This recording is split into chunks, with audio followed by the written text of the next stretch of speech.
In this episode, I am once again joined by Alex W., long-term practitioner of Zen, Pragmatic Dharma, and Western Occultism. Alex lays out his ideal curriculum of practices to achieve awakening, including a full technique sequence, explanation of the signs of success at each stage, and the various post-awakening paths that are available. Alex details the energetic openings that occur after awakening and how to nurture them, contrasts Buddhist Tummo to Daoist inner alchemy, and explains the process to open the psychic senses. Alex challenges the group meditation retreat model, which he sees as putting economic concerns over student benefit, offers his opinion on the amount of time one should spend in daily meditation practice, and emphasizes the importance of retaining one's autonomy in the spiritual marketplace. So without further ado, Alex W. Alex W., welcome back to the podcast. Thank you, Steve. Wonderful to see you for a third time. It's becoming a bit of a habit, this. Yeah, it is. But it's the last part normally of the series of 3. So. Right. Season 1, perhaps. Mm. So, we left the last episode, the second episode, on a bit of a cliffhanger.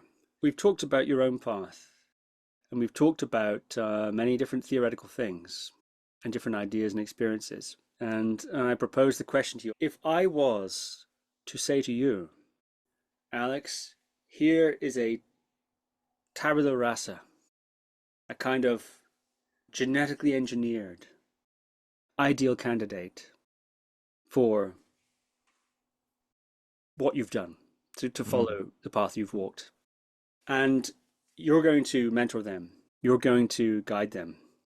Or, if you prefer, we could say, imagine yourself back when you began the path. And, how would you expedite the process? So, in other words, if you were to design an ideal curriculum, moving through presumably different stages, using different techniques to achieve various results, in which order would you expose this candidate to which traditions and to what end, etc., etc.? Of course, as we discussed last time and just before we started recording, actually, there is no such thing as an ideal candidate. But on the other hand, there may be such thing as an ideal regime, which one has to alter in concession to whatever idiosyncrasies the individual comes in with, whatever it might be. So that's what I proposed to you last time, and I'm very excited about your answer. So let's start there, shall we? All right. So first of all, I don't have much of a teaching experience. So of course, it's different than people who've worked with dozens of people or more over years. I've had a few students, including one that I followed for like 4 years altogether, and we reconnected last year, 8 years after our last contact. So that was interesting. It's a very long story, but okay. So what I see, first of all, is that there is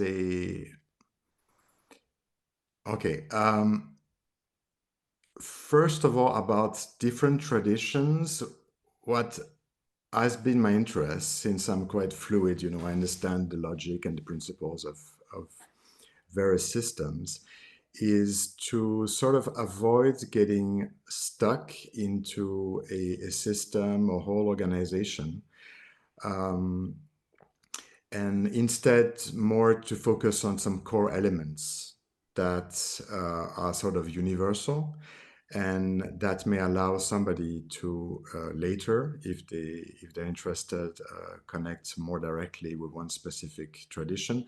But that's also a way to gain like basic core skills that apply almost anywhere, and that will not get people stuck into some institutional organizations, cults, or whatever, which is also a big problem.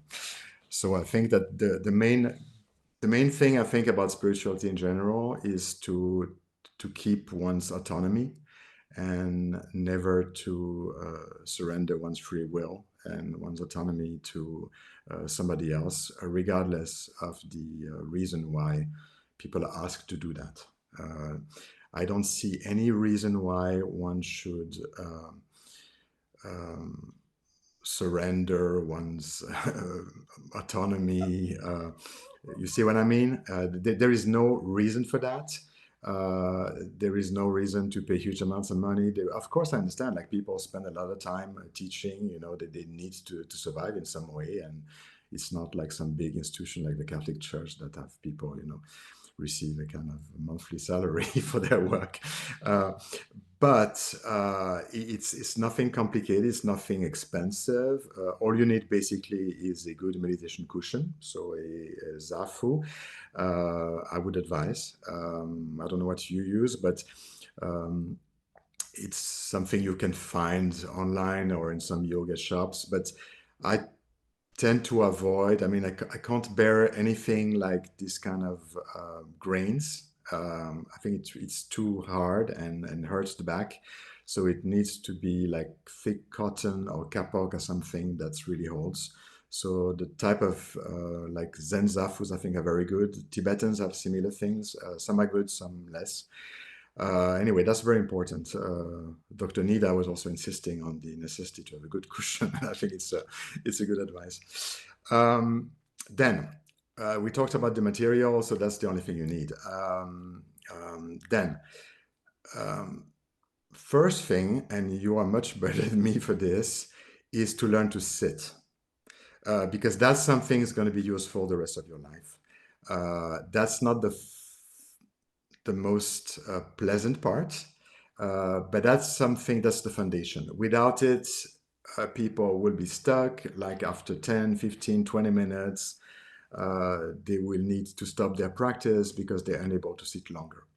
So this is what you see actually in less individualistic cultures like China, Japan, Korea, where whenever people are seriously interested into meditation practice, if they go to a temple, monastery, and this kind of thing, the first thing they will do is to teach them how to sit. They don't give any other instructions. So they just tell them, you sit in like half lotus posture. They explain them how to do that, and they let them follow, a bit like Tai Chi Chuan. You know, they don't teach you anything. They just let you look and try to follow what people are doing. So that's the way they teach. And they do that for about a year to see if people are first motivated and second are able to do it. And therefore, I've seen this often, like in China or Japan, when you talk with monks and stuff, the first thing they ask you is that, can you sit? You know, it's a kind of expression.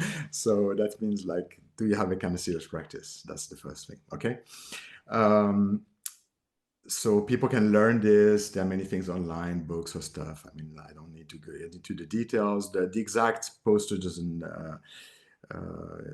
is not that important. Some people who can't for some reason, like sometimes because of age also, because it's not always easy for the knees. The purpose is not to break one's kneecap or something, is to sit on a chair with a straight back, or kind of more like wooden stiff chair, you know, not something too comfortable. The purpose is not to lean back and fall asleep, because the spine needs to be straight. Then about the hands, it doesn't matter much, okay? So that's for the posture, that's for the cushion. Then the type of practice I would recommend is going straight forward to what's going to be the alpha and omega of someone's practice. That means the sort of awareness of awareness type practice. What do I mean by that is that when we are stable and we can sit for, let's say, like half an hour without moving, to start with, is no use to train straight away for more than that, but gradually one can increment. I would add that the regularity of the practice is more important than anything else. So I would advise people to start like 10-15 minutes every day, like brushing one's teeth. It's not too much. It just turns it into a habit. So I like to do it in the evening, because the day for me is already over. I tend to forget what happened during the day in the evening, you know, and I'm free and I'm not yet thinking about what I'm going to do later, because later is going to be going to bed, basically. Some people like to practice in the morning. This is people's choice. Okay. So, so then I would advise people getting into this kind of straightforward practice focused on like no symbolic thing, no difficult concentration on anything, just becoming free and open. That means what? So it means that when we are stable in the sitting posture, in Zen practice, we do it with open eyes, often facing a blank wall, at least in the Soto Japanese tradition.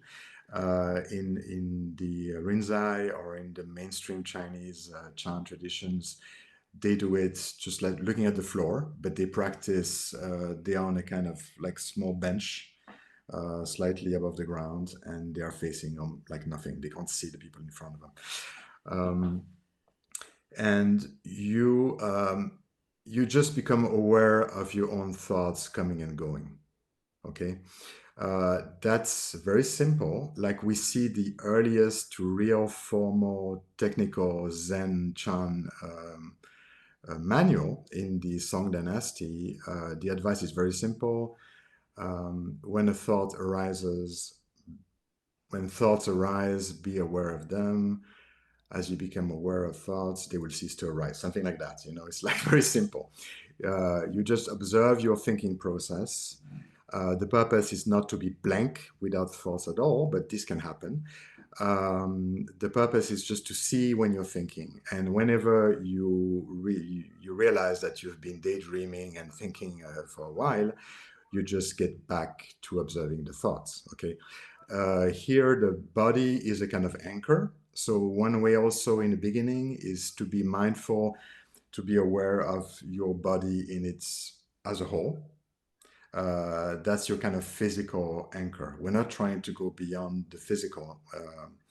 We're trying to just let the mind do its thing by observing its process. Okay. So I think the instruction, I don't know if it's clear, but you see the idea. Okay. So we find very similar traditions. So I talk about Zen, but it's the basics or the early stages are like Mahāmudrā, Dzogchen. We find very similar things in Advaita Vedanta. Like there's a very good book, Be As You Are, the teachings of Raman Maharshi, that explain that quite well.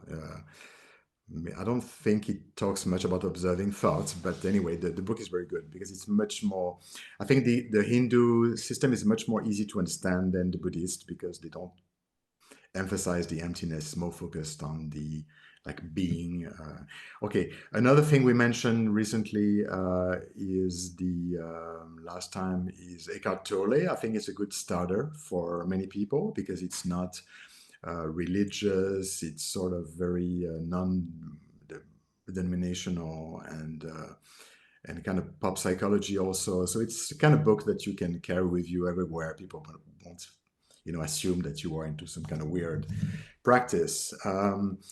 So yeah, anything like that. In the it's also depends on what people are drawn to. Like the Christian contemplative practice. In my opinion, that's basically what Meister Eckhart was doing. He talks about Gelassenheit is like to let go. But that's pretty much that. And we can see that his followers like Suso or Toller talked about the spiritual poverty, the idea of becoming nothing and allowing everything to be.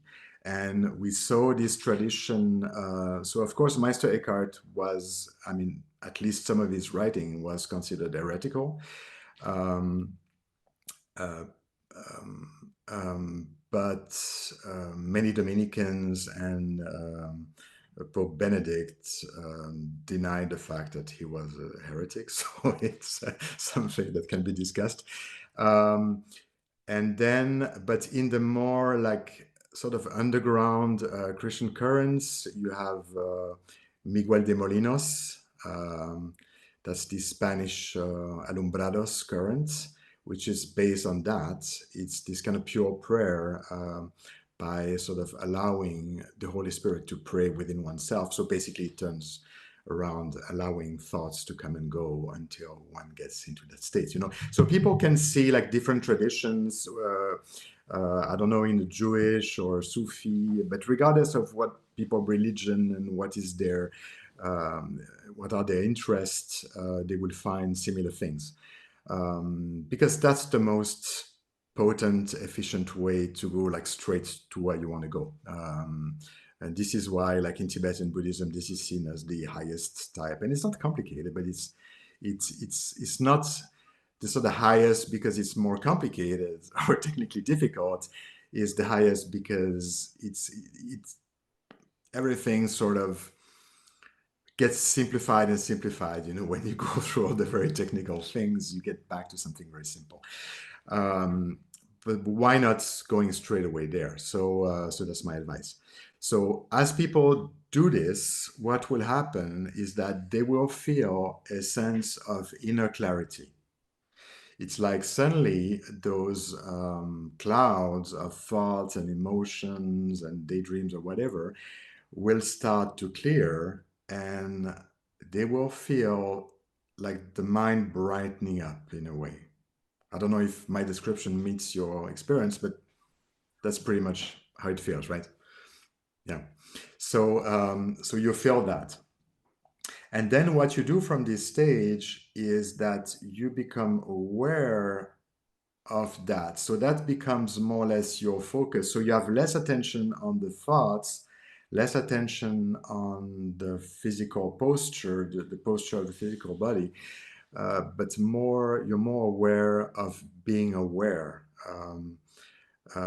Awareness as such is not an object, it's not something we can see as as we can watch thoughts or we can or visualize objects, but still we can be aware of being aware.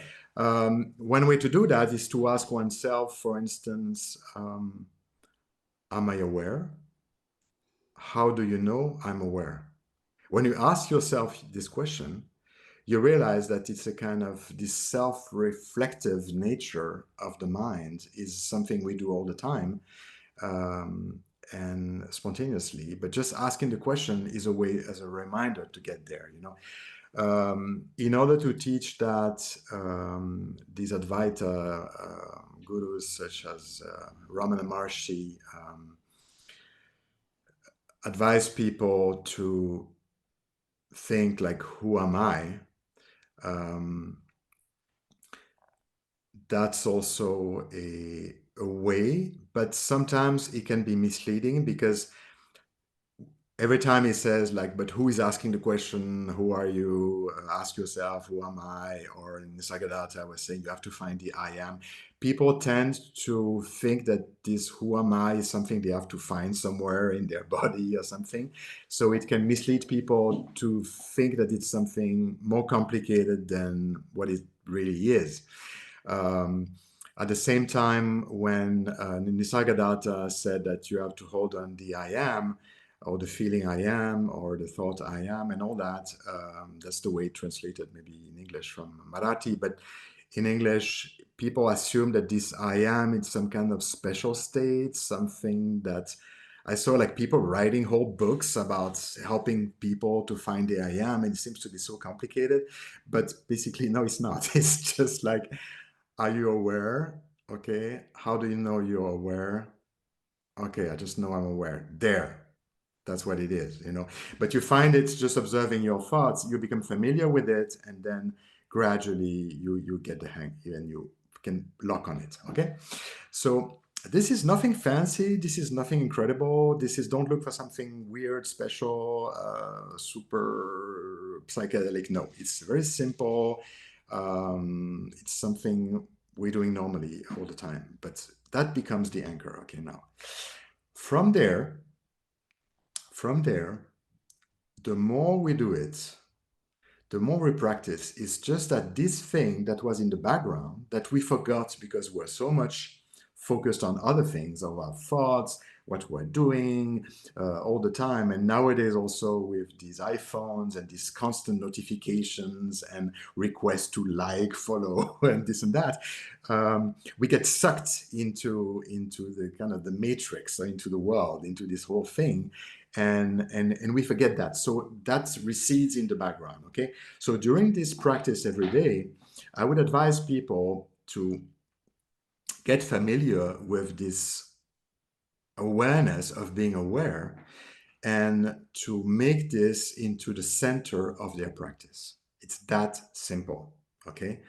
The problem is that people will find this boring maybe, or too simple, or too, I don't know what, and they will try to find something more better, greater, faster, whatever. You know, we want immediate instant gratification. I'm aware of that. I'm the first one who tried all kind of things. But when you ask me, like, basically, if I had to go back many years ago, that's what I would do. And that's pretty much what I did, actually, when I was already 17. It's been all through, and that's what I'm doing most of the time. So that's the main thing. And why it's so important? Because in the beginning, it seems to be something quite, okay, like ordinary, not so great, not so, okay. But then as one does that, with open eyes, because with open eyes, it's easier not to be distracted and to be drawn into one's thinking process. But gradually with closed eyes, it gains in, it becomes more dense, more, we start to really like become that, okay? So gradually our identity, our sense of self, will recede from I'm the body, or I'm my thoughts, or I'm my emotional stuff, to I'm just awareness, okay? So that becomes what the Hindus call the witness state. Sakshi Bhav, you know, that's what they talk about. The witness. And that's not the end of the path, but that's the core. That's the core. And you always get back there. So that's very, very important in my opinion. So one masters that. And from there, what is likely to happen is that at some point, this awareness will move from the back to the front, you know? So will become the most important part of our experience. Okay? So instead of receding in the background of experience, that will come on the foreground and become the only thing that really is, right? And when this happens, there will suddenly be a shift in a sense that the feeling of being aware within a physical body in a world of physical objects will shift to being awareness that contains everything else. Okay, so it's a bit like in a lucid dream, or in where there's a me, there are objects around, but actually everything is a mind. So it will feel the same way, is that suddenly everything is awareness, and there's just an illusion of feeling that this thing is separated from some other things around. It's all one. It's all okay. So these shifts will occur, okay? I would not actually chase for any type of awakening, enlightenment, or something, because I think that's not the point. I was chasing that. That was my main drive and motivation for many years. But as I'm growing older and all this, I changed my view on this, because actually all these spiritual experiences, they come and go, you know. Of course, what's important is not the experience, is the realization. So when we realize something, is that we just know something that we can't forget anymore. We can't unsee. So that will stay forever. But otherwise, all these experiences, all these wonderful, life-changing, whatever, as an experiment, as a altered state of consciousness, that's something that will come and go, okay? This is why when I talk to these wise, like Dzogchen of Mahāmudrā people, they're not so much interested, okay, let's compare. Let's compare like Soto Zen, Rinzai Zen, and the kind of Dzogchen and Mahāmudrā. Okay, Soto Zen, Dogen says, don't bother about reaching some particular stage because there is this kind of original enlightenment, and the practice is only an expression or a manifestation of that. So actually, what pushes you to leave the world, in this case, because he's talking to monks, to leave the world, to become ordained, to start meditating, that's already this original enlightenment. Okay? So it flips the whole thing. That's what actually is pushing you to start the practice. And then the practice itself, and the practice is when it talks about Zazen, that in his word, that's not only the physical practice, but that's like everyday life becomes Zazen. So it's more a kind of state than a sort of physical practice. But so what he says is that is like this expression of enlightenment. So things become clearer and clearer and clearer. And it describes the stages, like in Genjo Koan, it's beautiful. And I don't want to comment it because I think just the text itself is much better than any commentary that I ever read. It speaks for itself. And okay, that's like Soto Zen. But the problem is that Soto Zen until the 1950s maybe, or there was a kind of real like Inca and recognition of real awakening. That sort of disappeared. Why? Because they had a need. Okay, if it was connected to Shiho, Dharma transmission, there was a problem because you need Dharma transmission to be the head of a temple. Okay, so for institutional needs, there was a necessity to have enough monks that have Dharma transmission to be the parish priest of some local Zen temples. So because of that, if the standard was too high, it was just impossible to have enough of these guys. So they decided to just give up on this idea and just to say Zazen itself is enlightenment. Okay, that's bullshit, but that's what it became for institutional reasons. Before that, there is a real Inca means the sort of acknowledgement of the awakening in the Soto Zen, and we can see like the transmission of the light scripture, the transmission of light, sorry, book from Keizan or attributed to Keizan describes actually the enlightenment experience of all the people from Sakyamuni Buddha to Dogen and his first student. So yeah, so that's for Soto Zen, okay? So, and I think now that it's, I mean, the real understanding of Dogen, I think is good, okay? But I think that it lacks precision. We'll get there, okay? Now, the Rinzai Zen, which is basically also the understanding of Korean and Chinese Zen, because they basically follow the Linji or Rinzai lineage.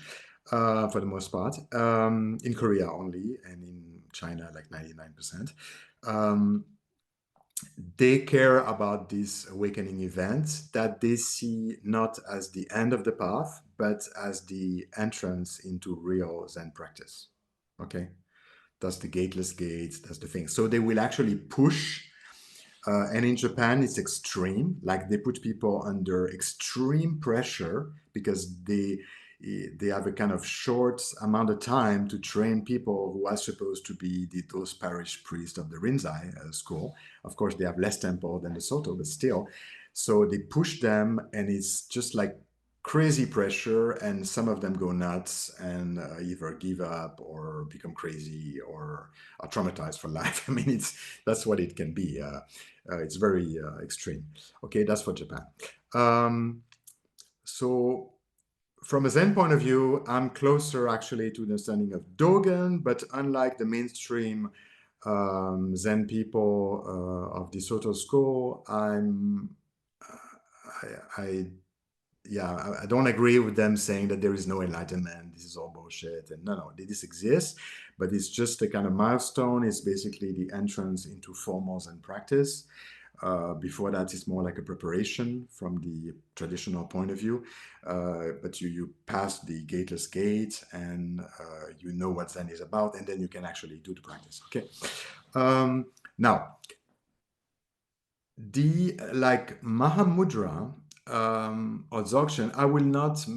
These are actually separate traditions that have a complete, as you're aware, but still, with respect to what I'm going to talk about, they have a similar understanding. Okay, is that their idea is that, and I think that's closer to the very early Zen Chan, is that the teacher's role, the Lama's role, is to introduce the students to the nature of the mind. Okay, so that's a process.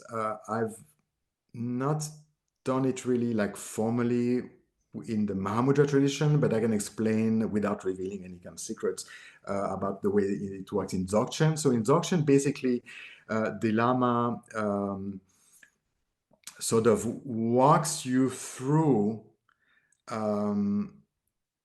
experiencing that state of sort of awareness of awareness. Okay, they get into more details explaining like awareness itself. If you're trying to find who's aware or what it's made of, it's empty. And then there is still, it's not empty like a nothingness, but there's still a clarity or luminosity. So that's the reflective nature. And then there is this kind of energy, the way things manifest within awareness. So they go into the fine details and all that. So they walk you through this, and they make sure you understand and you can see within yourself exactly what it is, and clearly. Okay, that has to be very clear, otherwise there's no transmission. Okay, if people have the slightest doubt, actually they went through the thing, but they didn't get it. Okay, so that's the main thing. And then there is a symbolic transmission where they will show a crystal or a mirror, and we find the same in early Zen Chan, is this idea that the mind is like a crystal that reflects appearances, but itself is devoid of appearance. Okay.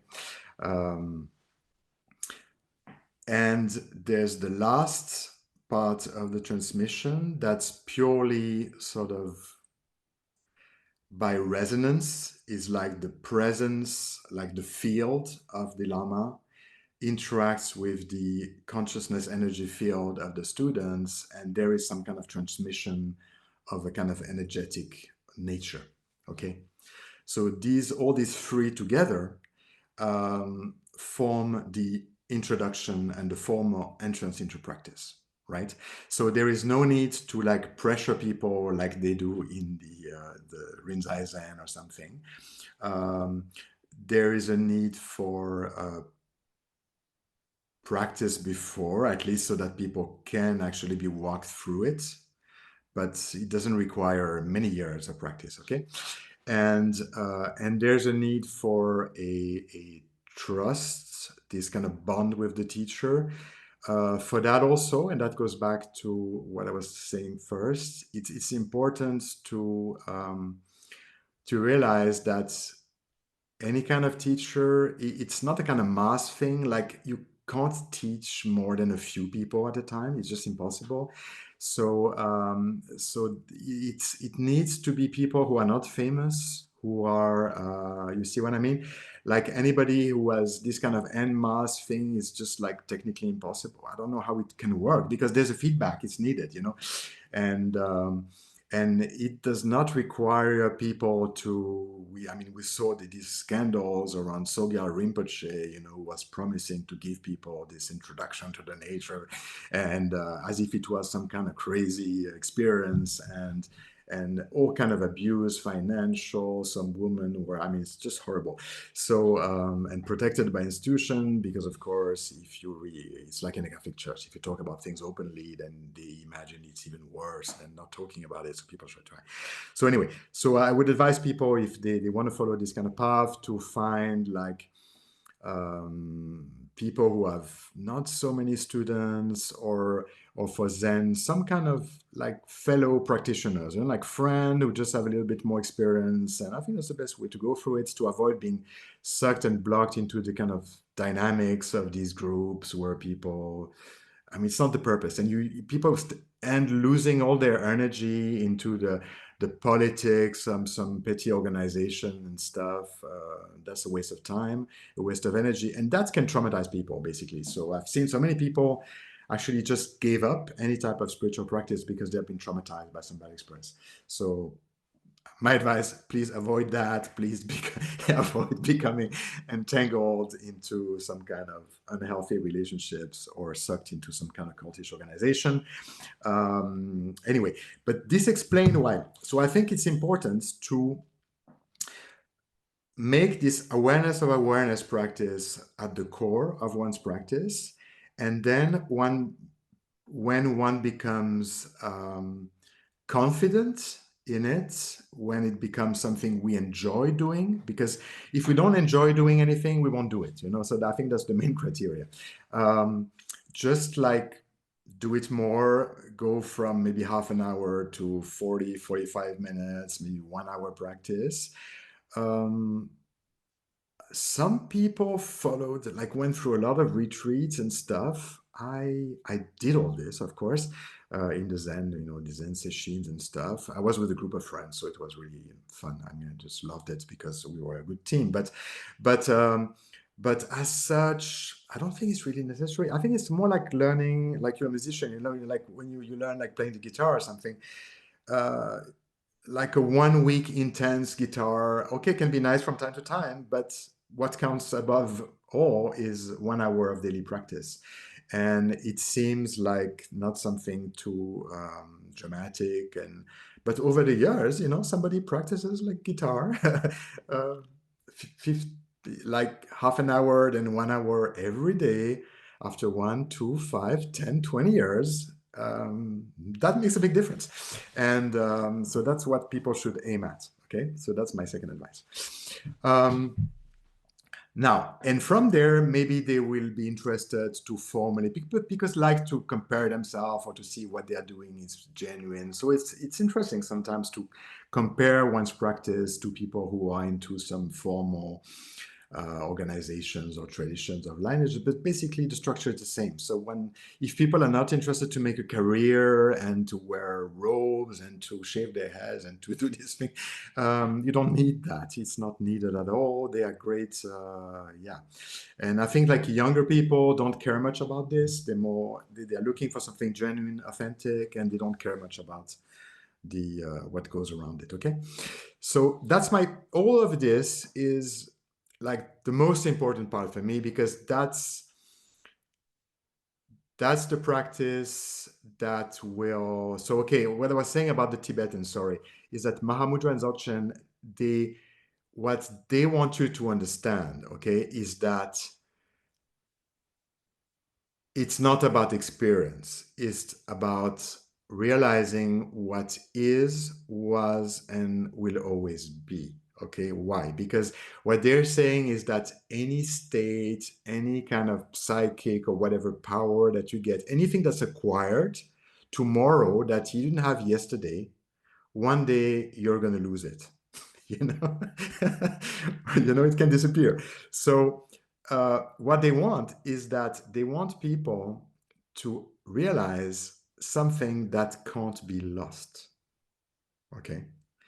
And being aware, at least as long as you're alive, can't be lost. Okay. It's always there. It's always there. When you're happy, when you're unhappy, when you are, it's always there. You can't lose it. That's the main thing. So that's what you want.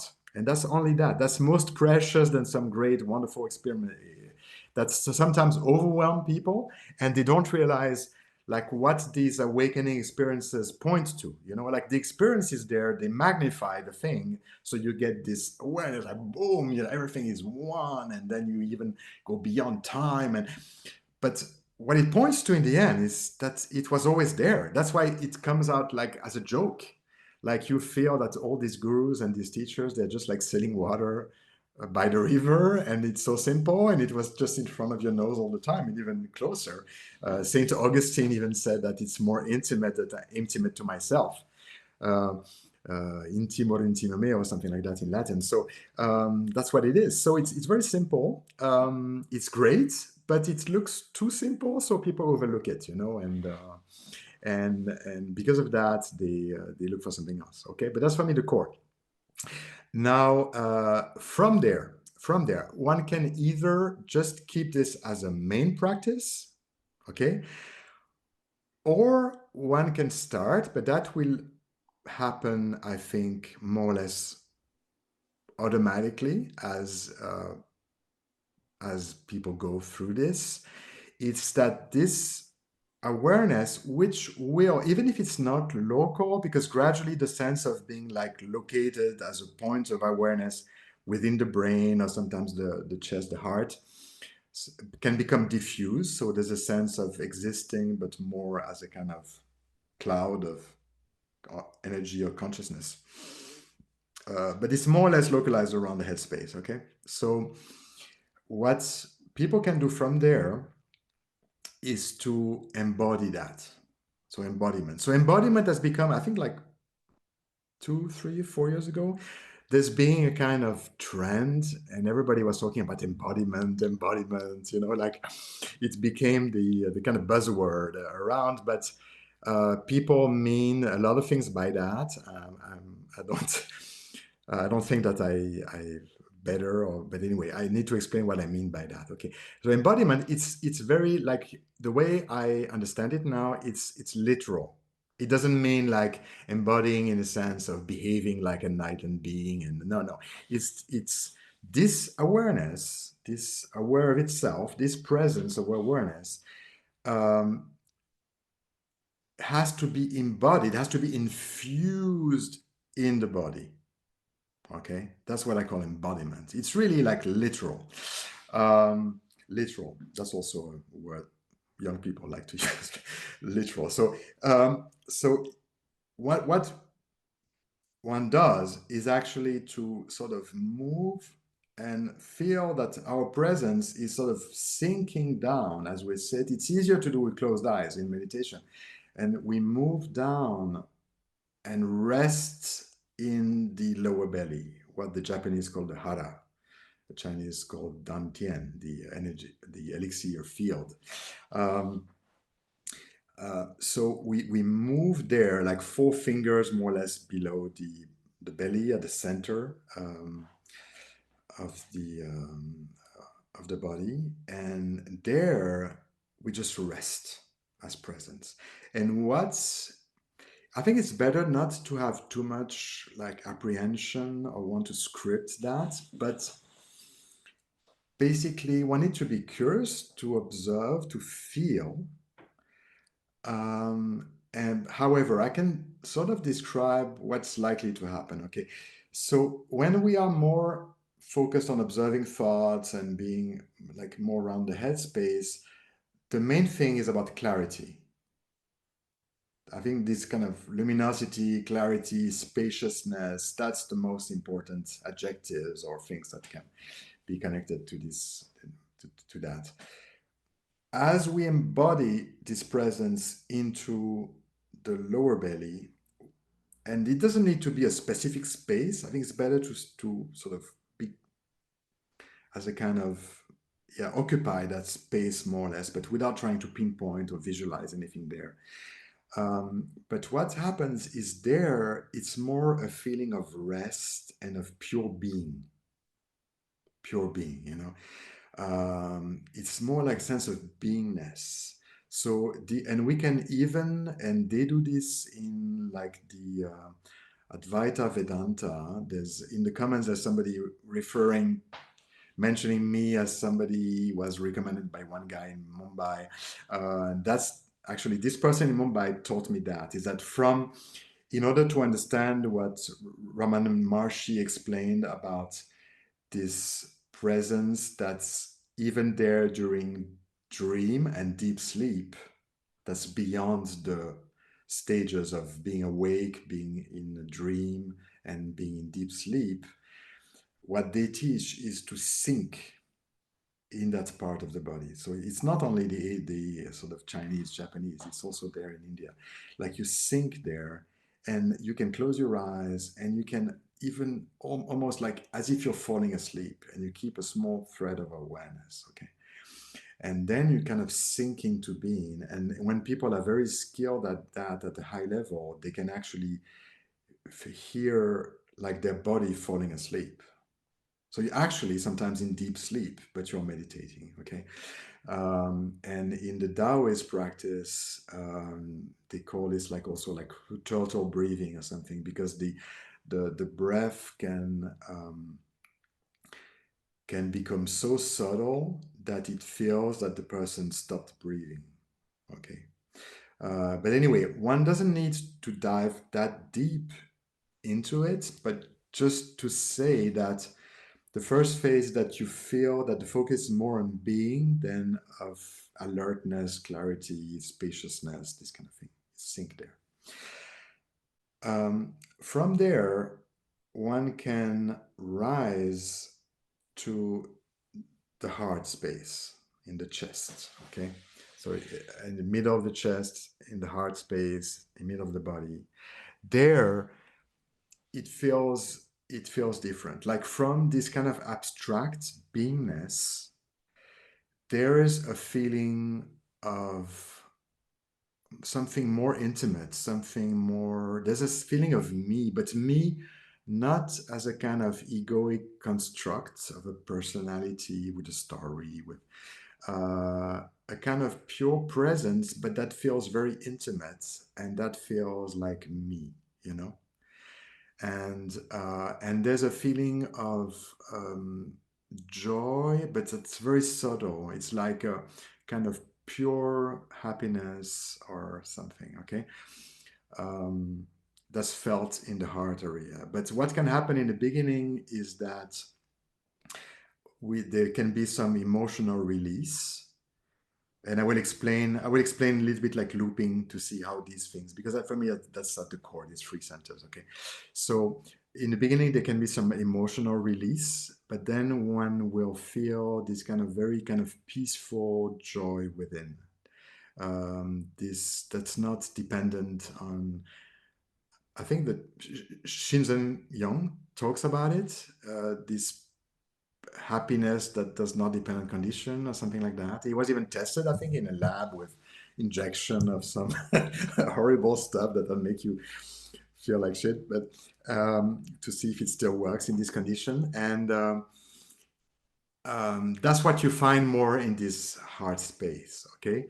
So from there, if we move across traditions, we can see that these three centers, like in the head, the chest, heart, and the lower belly, it's also like in the sort of Hindu Vedantic understanding of the Atma, the self, they would say that it is Sat Chit Ananda. Okay, so the Chit quality, the Chitta, the awareness, that's the way it is expressed within the structure of the energy body, more in the head space. Chit awareness. Okay, Sat is truth, but it's also like being, like what is, it's more like this suchness. Tata in Buddhism, it's the what remains, what won't change. So it's more like the kind of beingness aspect of it that is experienced in the lower belly. And the ananda, the joy, the happiness, in the Buddhist tantra, they call it more the what's the term, Bliss. the bliss, but there is a term for that, because they are these four bliss, but there's like the supreme bliss and something, you know, like there's one that is Mahasukha. yeah, like Mahasukha, something like that, which is not actually something dramatic, but that's something that's very like eternal, that does not depend on some different special state or something. So so we see like all this tradition, they more or less talk about the same things. And of course, in the Daoists, these three centers are central. Okay, so when these three centers are sort of awakened and connected, this tends to, or they gradually form a kind of axis within the body, okay? It feels like kind of axis of presence, like when we meditate, like more or less in the headspace, like just awareness of awareness. And then we can sort of sink down to the heart space and sink down to the lower belly. We can move up and down, and it's like the same awareness, but it's just like being contained within the energy structure of the body.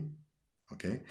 And it creates a kind of spine in our system that fuses, I mean, I'm not talking in a kind of scientific way, but it feels like that.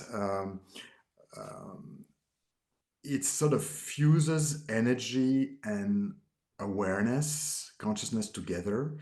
So in the Daoist, it's the idea of the transformation of Jing, Qi, Shen, and this Shen, this kind of spirit, very fine form of energy, is actually connected to the original, like higher self or something, what they call the Yuan Shen, the original spirits. So that's this kind of mind or spirit energy that is transmuted from the raw energy of the body.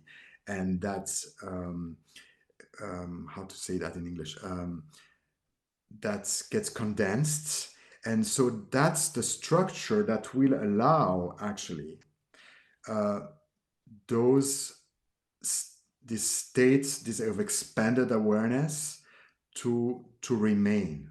So, you know, because what you want to do here is you don't want to go from experiences to experiences where people have this flash of unified non-dual experiences, and then they lose everything, and then maybe it comes back some years later, and they're always chasing these experiences. Okay, so looking back on it, if I had to to learn and do everything from scratch in the beginning, I would not chase these experiences, but I will gradually build this structure. Okay, so the purpose here is not to sort of expand awareness all the time and try to merge into non-dual or voidness or something. No, we want to just be aware of being aware and being able to remain in that state for, let's say, like half an hour without being distracted by thoughts that come and go. Okay, when we get used to it, we can actually think. Like I can launch a thread of thought and I can let them go in the mind. It's as if you're listening to the radio. You know, you can hear this thing around you, but you're not there. What you are is just this pure presence. Okay, and same with emotions and all that. So you become this pure axis of presence, and you condense in a way the energy within the central channel, if you will, or the center of the body. And this creates a kind of axis that fuses pure awareness with energy and creates a structure that allows the practice to be incremental and to gradually build a stronger and stronger structure. Okay? As I started to understand this through my experimentation and study, I realized also that people like Gurdjieff, I don't know if you're aware, if you ever read or something about around Gurdjieff, but it's very kind of strange because it's like people can't understand where it comes from, and I have no idea about that. But anyway, if you think about it, he talks about all this. So one thing is like self-observation, but people got too much into the psychology of it and got sidetracked, in my humble opinion. But if we try to apply it with the Gurdjieff thing, okay, it's like self-observation. So you observe your body, you observe your thoughts, and there is this kind of body sensation, feeling or something. He's got a term for that. So you feel the sensations of your body, a bit like Vipassana. Okay. So by doing that, that's the first part. You observe your thoughts. Okay. Then you get to this self-remembering, like you remember that you're awake. That's the self-remembering. Am I aware? Yes, I'm aware. So you sort of wake up from being hypnotized into the world, into your thoughts, into whatever. You wake up and yeah, I'm aware. Okay, something simple. And then, so this is self-remembering, okay? And then he talks about those centers. So one is like the intellectual center, more or less here. One is the feeling center around the heart or something like that. And one is the instinctual moving center in the lower belly. But again, we have these three Tantien, okay? And then he talks about something very interesting, in my opinion. It's about what he calls voluntary suffering, okay? That can sound like some kind of masochistic stuff, but the meaning is that because his idea is that it's not about dissolving oneself into some great non-dual, whatever. It's about creating structure. So I find it very interesting. And so the structure is within the body. The spine is the axis between these three centers. Self-remembering is the practice during everyday life, where you include yourself as the observer within your interaction with people and things around during the day. And then you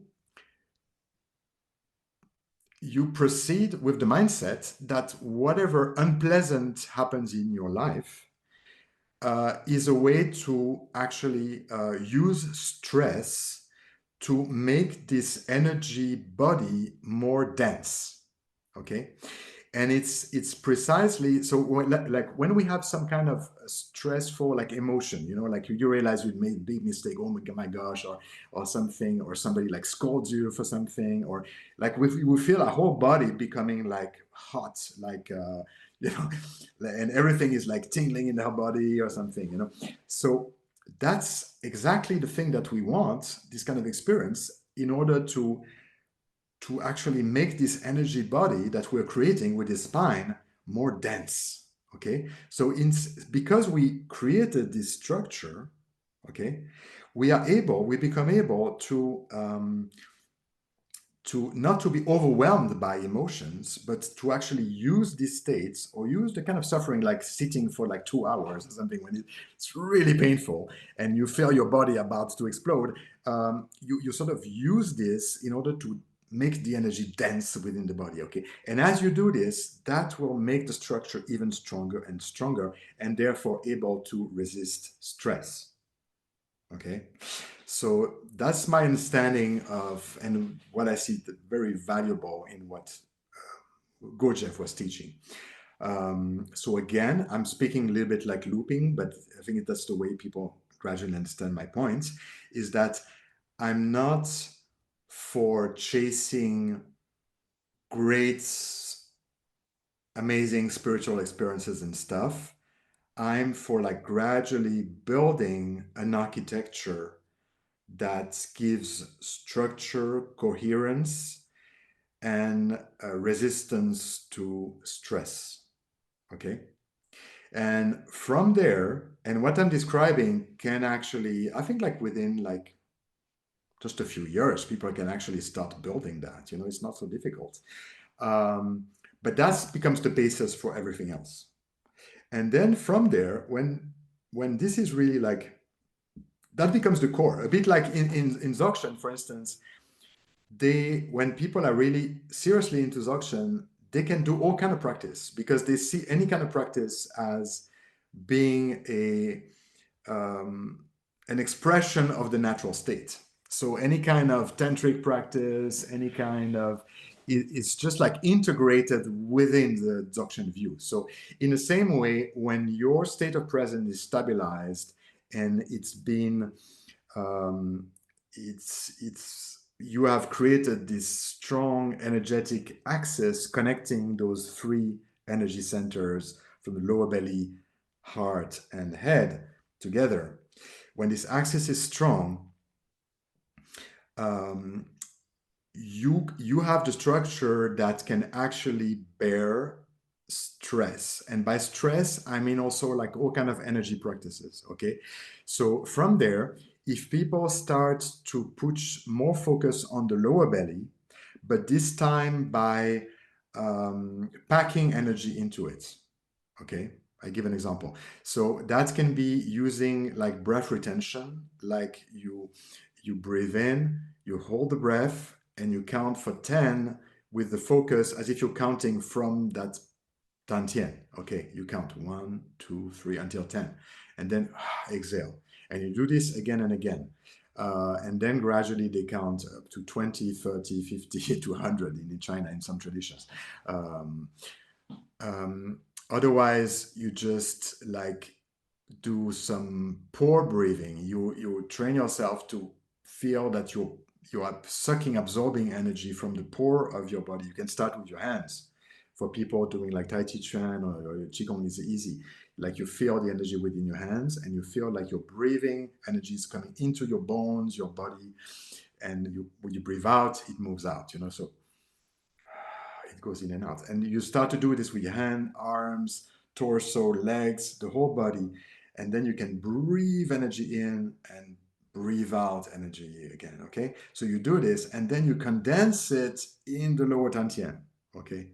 That's one way. Or one can do it with the feet outside and sucking energy from center of the earth into the lower dantian. Anyway, the purpose is to accumulate energy there. And that's why in some Daoist tradition, they say you have to build the dantian. In the Buddhist tantric tradition, you do this in the training of Tummo, by which vase breathing is used for that very purpose. So the way it works basically is one inhale, swallow, let the breath go down to the lower belly, the same place. Then raise the pelvic floor, so that the Mula Bandha of Hatha Yoga. And instead of, and push the stomach, lower stomach, to make it like a round belly shaped form. I don't know if my description makes sense, or English is only my second language, but it's like a pot. The belly becomes like a pot, and you hold energy and you push some energy from down, and you push it from up down also. So they meet at this midpoint, and it feels warm and hot. So that's the way they train, okay? But it's something like dangerous if people don't have this proper structure formed. That's why some people, I think even some people that you have interviewed on your channel talked about that. There's a gentleman who gave a conference in Bhutan, and he was saying that his formal training in the Gurdjieff lineage school of lacked some kind of proper what he learned later with some Daoist practice, like to create this architecture I'm talking about, then this strong dantian that can hold the energy in order to avoid like get messed up, okay? But so these are just examples of like packing energy in the lower belly. But I think the safest route with that is just by bring presence effortless. That's the Wu Wei part of traditional Chinese inner alchemy, is that like the Tao Te Ching, it's not about forcing anything, it's about allowing things to be. So there you just like, you are just aware of being aware, and then you just like move this presence in the lower belly and just remain there, just wait. And what will happen is that gradually, it's effortless, the energy will start to rise along the spine to pass these barriers, because there are some points where it can be blocked. So there's one that you feel around the sacrum area, one is behind the heart space in the back, and you have the jade pillow, which is the part like between the skull and the spine, where energy can be blocked. So anyway, but you will feel this energy gradually moving along the spine and down, okay? So that's basically what this Kundalini thing is all about. The way the Chinese describe it is that they say that in this lower belly center, you have the Jing. So they say like three type of energies. Jing, which is in modern Chinese, can refer also to like semen, is the kind of life force, which is the base of like sexual energy, and that we get from food and rest and hormones. And this Jing, it's wasted with sexual emissions, or But if people can do this kind of practice and actually meditate on that and allow it to, instead of flowing out, to rise along the spine, and it doesn't require any kind of technique or effort, it's spontaneous, it feels like a kind of warm liquid that rises, or steam that rises along the spine, within the spine. Okay, and gradually we'll open these things. Boom. It can have some spectacular. That's what I described when you talked about this. I mean, our first discussion about my little story, but like it can be sort of dramatic with some big experiences, but basically it doesn't need to. Like it's smooth, so it goes around the spine, and then it can either like come out, like it's very blissful when it gets to the crown. So it either can come out like that, but the Chinese have this wise idea of like allowing it to go down in the front side of the body, so it turns around and you don't waste energy, it just turns around. And as this happened, it was like yesterday, I just allowed it, because when it goes by itself, that's this non-doing thing. Just by bringing presence there, you feel this energy starts to move and it turns with its own pace. And as it does, you just follow this. You can feel your whole body sort of dissolving, and you don't feel that you have any, just a natural process. So that's the kind of thing can happen. So why I go into all this in detail is to say that I'm not a big fan of people going straight away when they get an interest for spirituality, straight away into this energy practice. Why? Because when the structure is not there, when the people try to push energy through visualization, forcing things, first of all, it creates a stress on the nervous system. So we should not forget that many of these practices go back to like between the 8th and 12th century or 13th century, at a time where people were not working 8 hours in an office, sitting on a chair, looking at the screen all the time. People live in the countryside, it was a complete different lifestyle. Nowadays, we are already too much in our head, so we need to bring energy down, okay? And avoid manipulating too much of that stuff. Last time also, I talked about the fact that normally in Tibetan Buddhism, people go through a whole long practice before doing any of these energy-related things. So I'm not against people teaching that, because of course they're teaching to a lot of people and they can't screen and they're not like to police who's allowed and who should. But my sincere advice, and that's if myself, I wasted years trying to understand all this. And before there was not so many explanations, so I read all these yogic ancient texts. My Indian yoga teacher was making fun of me in public, saying that I'm this Western white guy who spends hours digging into old medieval treaties, but I try to understand, because you can't understand things directly. Like Tibetans have one part of it, but they don't describe everything, at least in written. And the Hatha Yoga literature of the Nath Sampradaya go into many other detailed things, but they don't explain also the whole. So you need to combine, and some of them you find in China, because it moved also to Chinese practices during the Tang Dynasty. So anyway, it's very complicated but I wasted time trying to understand that, thinking it was so important. It's not. It just happens by itself. So again, if I want to do it all again, I would just do this. Buy a good cushion, learn to sit for at least half an hour, gradually like 45 minutes or 1 hour without moving at all.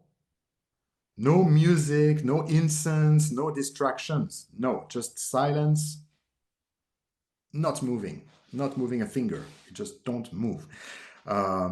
Doing this every day, incrementally, 15 minutes, half an hour, 45 minutes. That's enough every day. And becoming aware of awareness until it becomes so easy. You're not distracted by thoughts anymore. You can stay there. And gradually from there, you just move this awareness into the lower belly. Okay? So that's for me what I would do if I had to do it again. And that's what I would sort of teach if I was or had time or something to teach people. Okay, that's what I would do. And from there, it can go in many, many directions. And people are free to explore. I mean, I'm not, I'm the first, I'm super curious. I'm not very disciplined. Like when people tell me like never do something, I say, okay, I'll do it, but maybe later or something, like I'm kind of fearless when it comes to that kind of thing. But you can do crazy things if you have a structure, otherwise it's dangerous. So yeah, that's basically it. I'm curious, how far, in terms of your own, if we think of your own path that you've described in the first episode and somewhat in the second episode as well, how far would this, what you've said so far, get you along that route? Oh, that's okay. So it's easy. This kind of awareness of awareness as such brings you, and also when you rest maybe and almost like fall asleep, into the lower belly, into pure beingness, that leads you to awakening. Okay, this kind of enlightenment experience or something. Of course, people can combine with other practice, but basically that's all is needed. Okay, because when you stay into that state long enough, somehow it triggers some kind of non-dual experience. And when you have your first non-dual experience, it's just a matter of time because the process is there. So it's just a matter of time before it happens. So, but you don't need to chase it. It will just happen one day. And then as you start to embody it quite literally into the lower belly, this Kundalini thing will start to be experienced. Okay, so that's the second stage of thing I described, is that it starts. Now, this process is something that can't be rushed, because unlike like this kind of awakening thing can happen anytime, because it's beyond, it's unconditioned. The unconditioned somehow reveals itself. But it's not something that comes, since it's unconditioned, it doesn't come as the result of causes and conditions, so however, this whole energy process of this Kundalini and opening of the Chima, the energy channels, and the it's called Tsalung in Tibetan, that takes years. That can't be rushed. Okay, it can't be rushed. Takes years, and also the reason why one needs to be really like well established in this presence is that as these energy channels open up through this process, that again is natural and organic, like a plant growing, it will release also some kind of old memories that can reveal some unhealed trauma. And so there's a kind of shadow work side that goes along with that. And one needs to be sufficiently detached not to be overwhelmed if such thing happen. To some people it never does, to some people it does. It's like ayahuasca. I don't know, I never tried these kind of drugs, so I don't know, but it's become popular again. And for me it was a hippie thing when I was younger. It's like parents' generation, but it's again popular, and people try mushrooms and ayahuasca, and for many people it's just great, and for some other people they try the first time and they just go through hell, literally. So all this energy practice can do just the same thing. You're just opening up, so so again, it's better not to force it, not to use drugs or anything to trigger. No. Just let things unfold naturally. So that's the second state that we're talking about. And that can take like 10, 12 years, basically. That's the normal thing. So as this happens, this energy will rise from the lower belly to the heart area. Okay, there's a kind of transmutation that's the Daoist explain as the Jing transmuting to Qi. So from a kind of liquid state, it becomes more kind of vapor. Like Qi in modern Chinese, it's also like air, but the air also like the vibe of a place, like a Zhen Qi is like the vibe of a place, like the people's vibe, in a location. So so that's like the air. So that's more like this kind of what you feel in this practice when you feel like air moving and stuff, that's the chi. So it increases the chi. So all this kind of pure like sexual, the sexuality will change. Like for men, I don't know about women, it's a bit different, but for men, it's like the sexuality is, or like the orgasm is divorced from any kind of physical activity. It's a purely energetic thing. So because the energy rises in the spine instead of flowing down. So also there's a lot of techniques like this Mentakia teaching people these multi-orgasmic men or something, but it doesn't need to be, I mean, we're not playing. I mean, it's not like don't screw up your body. And it's natural. That's something that happens spontaneously as this energy channel open and stuff. Okay, so it moves Jing to Qi. Okay, now from Qi, it starts to move to Shen. So when we start to, it's also like a natural process of transmutation of energy. So we see that gradually, like when we meditate, what I do now is like, I just like awareness of awareness. Okay, I close my eyes and there will be a kind of dot of light that will start to emerge. So in the beginning, it's like cotton or like a kind of small cloud of like light at the center, like third eye. And gradually, if I just let go and don't try to force anything, you need to find the proper distance. It will sort of becoming more and more dense and more and brighter and brighter and brighter. Okay.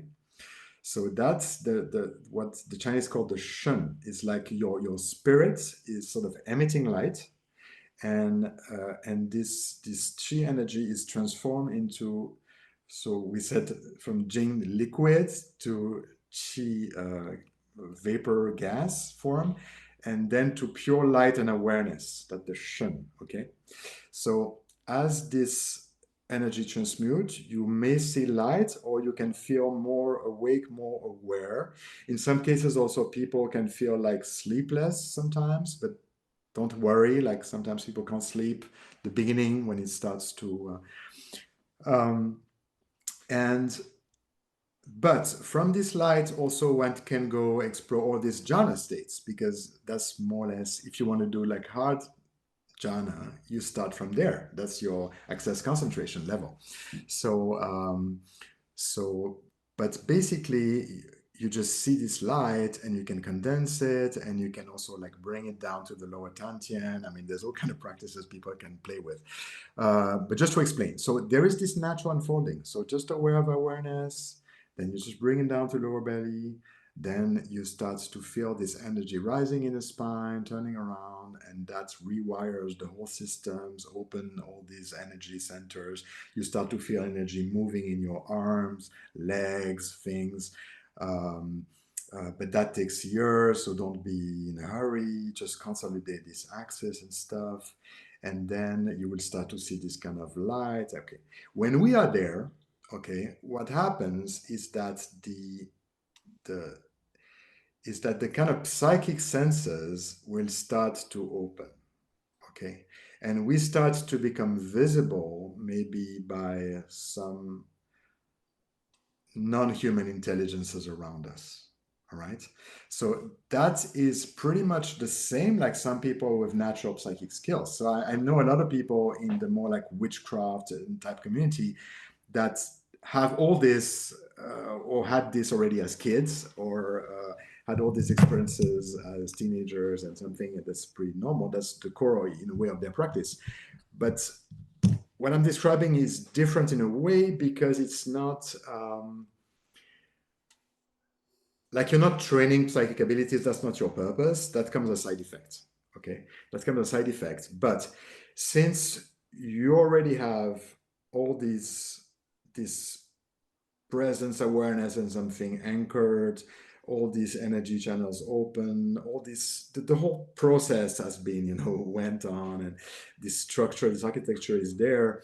You will, and I think that's what explains, you will tend to sort of resonate with beings that have some affinity with you. Okay. So this explains why, at least for the male practitioners I've talked about, So I mentioned Alan Chapman, Duncan Barford, this gentleman in Bali, this yoga teacher. Um, um, through the first video of the series, when I told about my journey, one old friend who'd been a student of both Kenneth Folk and Stuart Lax, the Zen gentleman, this person whose name is Jackson, contacted me and told me that he also experienced, also at the same time like me, you know, we're like brothers because we follow the same.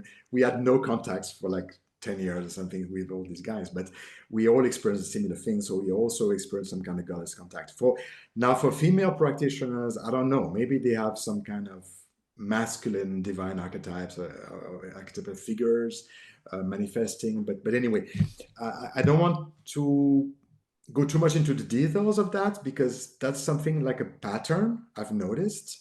But anyway, I don't have sufficient similar, you know, I can't use like 4 or 5 examples to turn it into a general law. You know, it's not sufficient as a sample. But that's something I've noticed around the same time frame. So it sort of makes sense. And I feel that what happens is that there's a kind of resonance suddenly with some kind of beings that embody that. So I've seen that for these female, like these goddesses, they tend to embody what we see in the tantric traditions.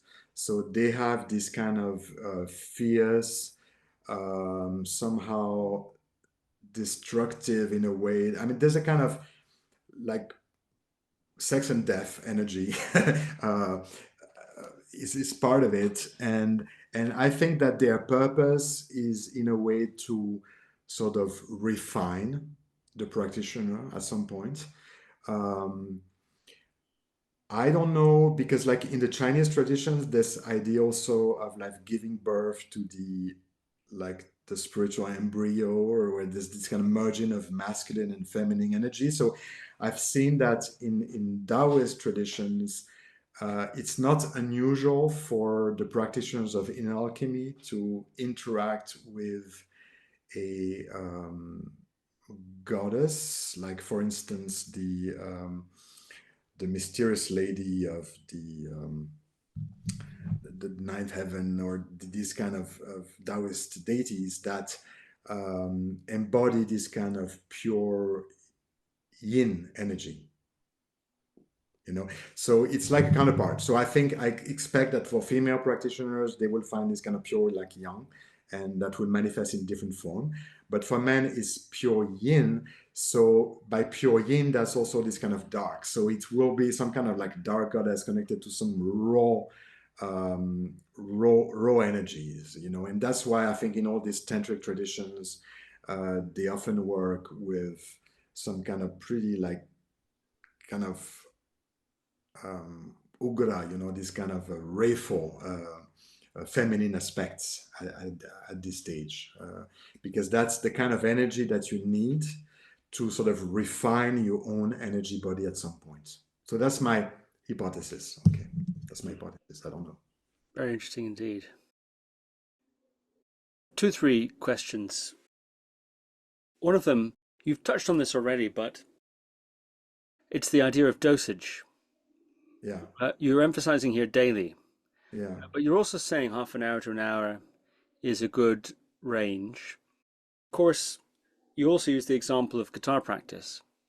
And if I think about guitar practice, you know, the beginner in their enthusiasm yeah, may well practice quite a lot, but their practice is quite inefficient.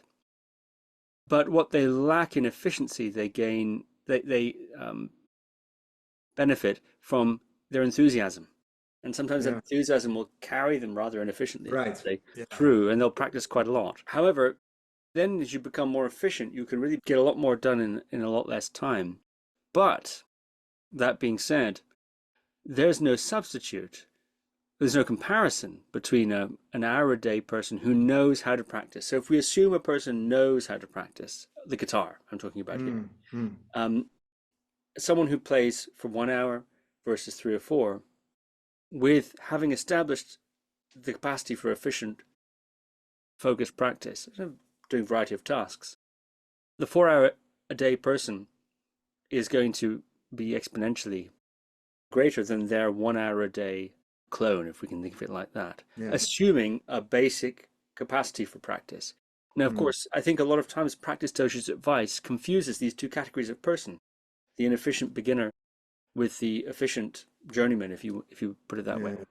Is the same thing true in the path that you're describing? If someone knows how to practice, is it better for them to practice, I don't know, 4, 5, 6, 7, 8, 9, 10, I mean, hours a day, whatever, or is it better for them to have half an hour to an hour and then live the rest of their life in a regular kind of a way? Ideals, we're talking about ideals here. So here is just opinions. I mean, I've no clear, but what I saw around me is that what I've seen as a pattern for like Zen sessions, for instance, you know, like some people very involved in it, they follow at least like 2 to 4 in the year, 1 week sessions, and then some during the weekends. So that's the very kind of committed people of these Zen centers. Okay, and there's a kind of social pressure for that. Now, what they often describe is that they go into a kind of state where they feel like super like great during the session, and then they go back to the office on Monday, and they feel just like very difficult to move from these two things, you know. So they have this kind of high, and then this down. And it's difficult for them to adapt and to combine these two things together. So, but that's promoted by these Zen centers because that's their main source of income. You know, so it's important also to understand the logic from the economic point of view, is that in Asia,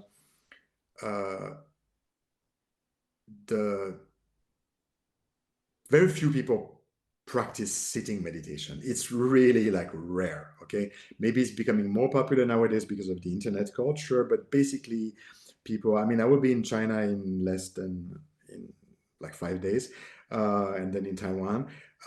People there, they go to the temple, they buy this, you know, they receive this incense, and then you go around and you give your incense around, and you pray for this, you pray for that. So the young women who want to get pregnant, they go to the Guanyin place and they do their prayers. And those who want for business, they go to this other pusa and all that. So that's the way it goes. And so the temples have an income. In China is state-run, so I think it's like part of the tax I use to fund and create these temples. In Japan, it's completely independent, but they use the way it works in Japan. I explain that because, how to say, the people living in Asia listening to understand that, but I think it's important for people in the West to understand. Maybe if people didn't have the chance to travel as much as I did in Asia, they don't know how it works. So the way it works, like in Japan, like Buddhism is feudal. Okay, it's a feudal system. So people should lose their democratic ideas. That's not the way it works there. It's feudal. It's like Middle Age. So the way it works is like local temples, like in Japan, like Zen temple. Okay, local temples, they gain money through two things. One is that because they have the land, so they can transform the land into parking space and rent that to people paying, and it's very expensive in Japan when you park your car. So they make lots of money just by the parking lots, you know, around the temple. Okay. Then the temple itself has a kind of entrance fee, and they sell all kind of goodies and talismans and malas and whatever. So there's a whole merchandising thing going around. Okay. But then the main source of income is the funeral services, because whenever there's a funeral in Japan, the funeral is not paid by the family normally, but by the corporation in which somebody's the person's working for. So like my Japanese teacher had people from Mitsubishi Bank in his part of his like parish of his temple. And therefore all the Mitsubishi people, when people passed away, the funeral was paid by Mitsubishi Bank. And that was a lot of money. So it's these like red bags, but inside there's a lot of money, okay? So with all this, they don't need money. So that's why when this teacher was having like sessions with us sometimes in the Swiss Alps, he did not ask and need money. He paid for his own plane travel. He didn't need money, because it works differently. So for him, it was an enjoyment to lead a session in Switzerland because they have this kind of Japanese dream of the Swiss Alps, as some kind of like iconic, like their dream of Paris as a kind of fairy tale thing. But that was for enjoyment. That wasn't for money. And that's very different for Zen centers in the West because they have no source of income. So to explain the way it works in Japan, so these local parishes, they have money, but then they have to pay the head temple. So like my Japanese teacher had a temple in Sendai, North Japan. So that was connected to the Sojiji head temple of the Soto Shu, the Soto school of Zen Buddhism. So he had to pay like 20 or 30% to the temple as a tax, a feudal tax, And that's the way it works in Japan. So the head temples get the money from the local temples, and it builds up like that. And then they finance the universities and their different programs, social welfare and stuff. I suppose that the Tibetan system works in the same way. Now it's different. It's a kind of international network, but still it's organized by lineage, by schools, so it's very complex to understand. But there is some money that people pay that goes to some upper places and it goes back to somewhere. So that's the way it goes also in the West. In Asia, it's different because it's a bit like what I described in China, where people go there and they offer incense and they pay when they visit the temple. Okay, so our situation is very different. So to run a center, you have no choice. Like either you are like you and I, we're like we have a job, we do something, and we have a practice like to the most 1 hour a day, and then we try to gradually integrate this practice into everyday life. Or we want to become a kind of professional, and then that means becoming some kind of teacher, but then one needs a kind of infrastructure. So either a center, Dharma center, whatever, or some kind of website-based way to do that.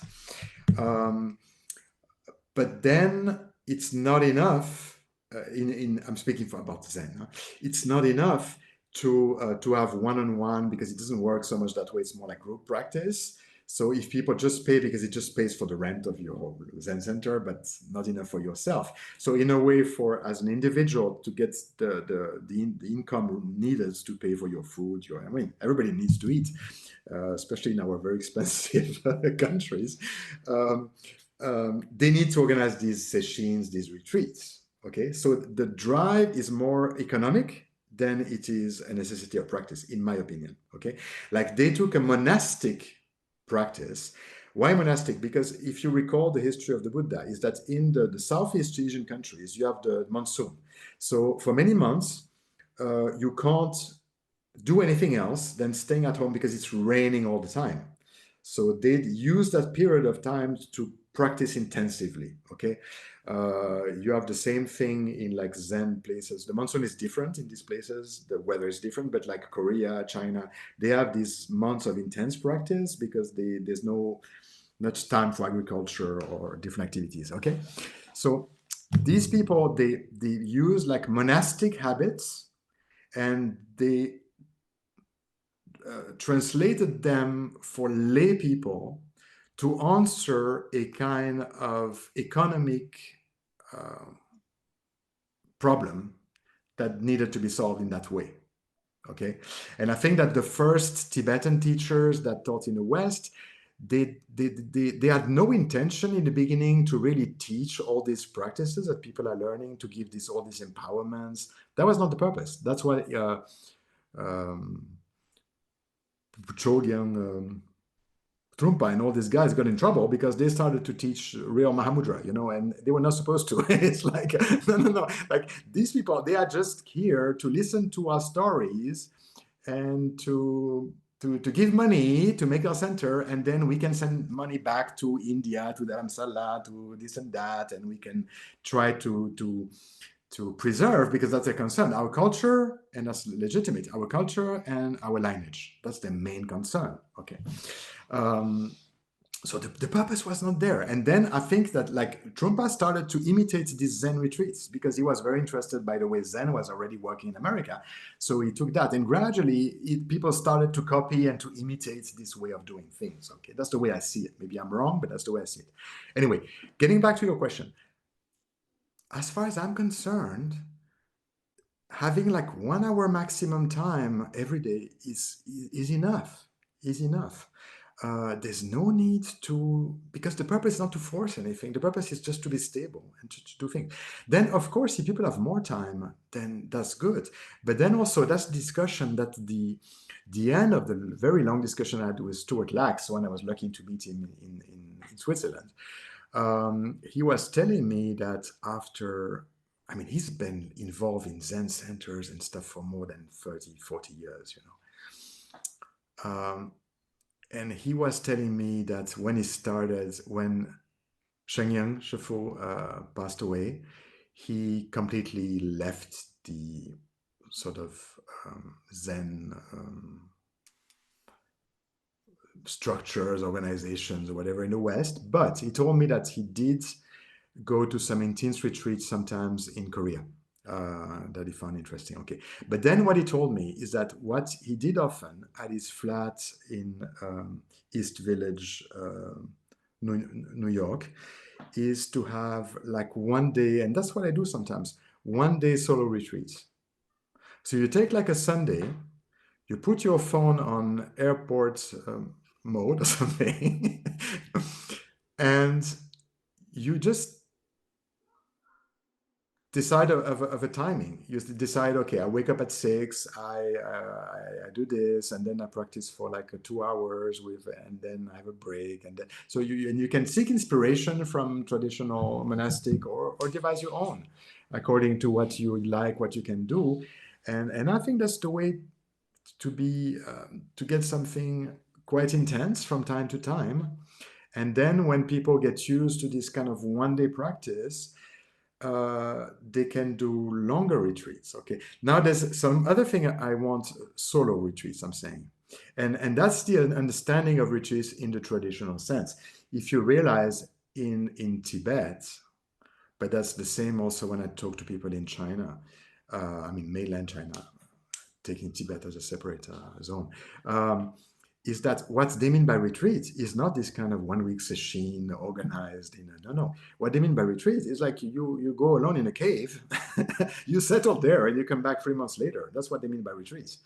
These Nagpas in Amdo and these northeast Tibetan nomadic cultures, they can't do much in winter because there's nothing grows, nothing, it's too cold. So they have their retreats during that time.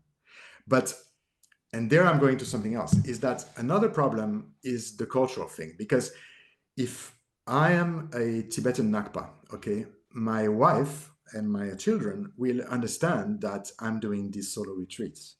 And therefore they will not expect me to be there to talk to them all the time. They will just like bring food twice a day, because it's part of the culture. Now, here in the West, I mean, speaking like both of us, maybe people listening in different countries would see things differently. For us, it's difficult here. So for people who are living, are not living like with a family or something, it's much easier. But what I've noticed around me, because I see this over like 35 years, is that I had friends like in their, like I did all these Zen sessions when I was like between 22 and like 25.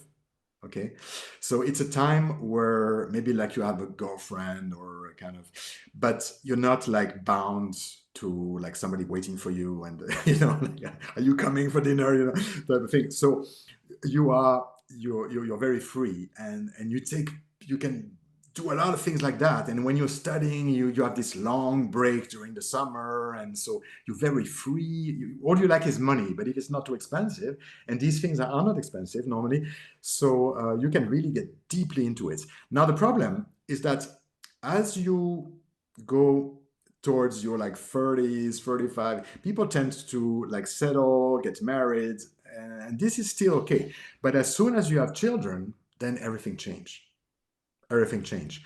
This becomes very complicated. So that's what you see, is that in these organizations that are based on week retreats, you mostly have young people in their 20s, and then you have divorced women, basically, who have more time, or people, or elderly retired guys, um, who have more time for that. But you don't find those people between like 30, 35 to 40 something. You know, those are out because they don't have time for this. So that's something to take also into consideration, because when I'm talking about what we described is a kind of lifelong practice. It's not something you do as a just for fun over during a few months. It's if you take it seriously, it's a lifelong practice, and therefore you need to anticipate. And I want to talk also. I don't want to talk for women because I'm not one, so I can't relate. But it's something I've seen often, is that when you have children, like as the father, it's not as demanding, because like it or not, the baby always wants like mommy, mommy, mommy all the time. So she's the one be waking up all the time in the night and blah blah blah, and it goes on and on until they get like 8 or something. So I remember like Lama Lina, the Dzogchen teacher I was talking about, she when she talks with women, she tells them, okay, like when you have children, don't be guilty, you don't have time for practice. It's the fact of life. I'm aware of it, and don't try to bypass that. I mean, it's a fact. You are now made to take care of your kids. You know, she says that to them. And maybe you have 2 minutes here, 5 minutes there. Otherwise, you're always running. You're always doing something. Okay. So one needs to take this into consideration also. Okay. So to answer your question more specifically, but I think this background is important, is to understand that I think that there is a kind of economic logic that sort of promotes these week-long practices as the kind of so-called traditional right way of doing things. However, my understanding from my 20 travels to Asia and talking to monks and whatever, is that it's in no way traditional. And the traditional way is actually solo retreats. And you do this on your own, and it doesn't need to be a cave. It can be just your own apartment. And for that, you just like turn off your phone. You tell people that you're busy during that day, don't disturb me. And you just plan to have, like, I have this Italian Vajrayana. The guy is a real yogi, you know. He does like, he spends like a whole month in the Alps, on high altitude, doing this intense Tummo, wearing just this white cotton stuff. So he buys this kind of ready-made um, powder food, so he doesn't need to cook. So he has like a whole bag of these, but like with the proper vitamins and all the things needed, and that are easy to digest. So the kind of thing you use also like for sport or for skipping meals, real meals. So he gets all this, he gets organized, he rents some kind of small place in the mountain, you know, and which is very inexpensive, and he spends weeks there because he doesn't have a day job, so he can afford to do that. But otherwise, people can just do it at home, and you just organize yourself like that. So Stuart was doing this a lot. He was doing it often one day on the weekend, and then sometimes longer. Okay, now to answer the second part. I don't do much of that basically because I'm busy. I'm a father, I'm a husband, I'm working full time. That's why I don't have time to teach people. I don't have time to answer all people because I'm busy, you know, unfortunately. So, so for me, 1 hour a day is all I ask. I don't need more, you know. Now, the other thing was that if I had more time, of course, like I'm just a layman. I'm just amateur, you know, like uh, if I was a real like hardcore practitioner, which maybe can happen suddenly when I sort of retire, you know, like in India, it was more a question of age in life. Like, first of all, you are students, then you become a kind of husband or wife, raising children, and then you start to have the time where the kids go off to university or some place, and then they start working, so you have more time for yourself. That's what happens to me now. And then you have the later stage where you completely retire, and sometimes even like you be your yeah you like you lose your spouse, you know, like people die around you, and then you just become a full sadhu, you know, you're fully involved into that. So that can happen also. So if I had more time, either because of some stages of life or because I was able to do that somehow. But I happen to live in one of the most expensive countries in Europe, so it's complicated. You know, you need to work a lot just to pay your bills for something not so incredible. But if I had more time, of course, I mean, especially for people like you who can sit continuously for like 4 hours, you can really go very, very deeply into it because you can allow this you know to these states to get more and more to go this very advanced jhana that require you actually to be for days in a kind of state where you're not distracted all the time. Um, but anyway, I think that's more or less the exception. So I don't know so many people who can devote so much time for it. And I've seen, you know, even like people, they think, okay, maybe if I become a monk, I will have, but no, forget it. Like monk is like a full-time job. You're expected to do a lot of things all the time. You don't have time for practice. Like most of the people I know is like they do maximum like 1 hour of seated meditation a day, and then it's everything else. And then sometimes they have these more intense retreats, but within the monastery. So monks don't have more time, and they get entangled and it becomes a lifestyle. So sometimes they lose the motivation because it's like work, you know. Like for me, the more I do boring office stuff for mundane, the more I crave for my practice. Like my dream is just like to be able to get back home and to, you know. But if it's your job and you do it like all the time and becomes you lose interest for it because it's work, you know. It's like okay, it's like so I don't know. That's my take on it. Very personal, but that's what I notice. Very insightful indeed. Thank you. There's so many questions I can ask you, but I said two or three, so let me put the two last ones together. I try to make them short. Well, you don't have to make them short, but just they Yeah. sort of go together a bit. You know, sometimes Shinzen always used to talk. One of my meditation teachers used to always talk about Saint John of the Cross, among other Christian mystics. Oh. He's a big fan of them. And one of the things he said about Saint John of the Cross, he always used to reference him Mm. saying that when you ascend Mount Carmel, which is his sort of metaphor for Yeah. the spiritual path, you shouldn't be frightened by sort of beasties and monsters and animals, wild animals you encounter. Here, I think, analogous to negative experiences, so to speak.